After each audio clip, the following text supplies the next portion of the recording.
So what I would love to know, because we're kind of obsessed with just the artistry of the actual block itself, and this is Breach Candy, and this is an example of the block that's used. This one has a combination also of block printing and as well as embroidery and some like a canvas stitch, realistically. Stitch, So what I'm curious about, it's just incredible. You can see all this. But what I'm curious about is, how does this process work for you to be here in San Francisco but working with artisans in India? So what does that look like?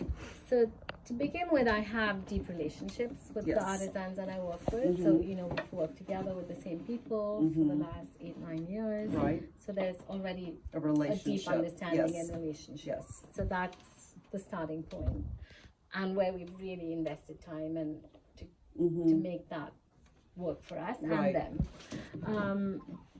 But with each new design, everything is painted and designed in our studio here in San Francisco. And then every time I'm in India, which is twice a year, I bring the new designs over.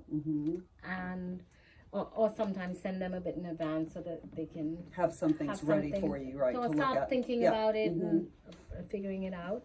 So the main thing with the block is figuring out, since it's one singular block that is repeated across the fabric to create continuous pattern, is for them to figure out logistically what is the right size of the block, right, and what is going to be easiest for the block printer, size wise and pattern matching wise, right, because it's all hand-eye coordination. Oh, so yes, it's incredible. Yeah, in our blocks we don't like to see those registration dots either. So most of them don't have registration dots either, because I feel that shows takes up away as error, like an imperfection of sorts. Yes. So so with that in mind, it's really working with the block maker, and often our block printer, master printer, will work with the block maker. I see. Okay. To figure out, you know, and then I'm usually there. Right. What the best scale is, right, the what pattern, the all best that scale stuff. is, what'll work logistically the best,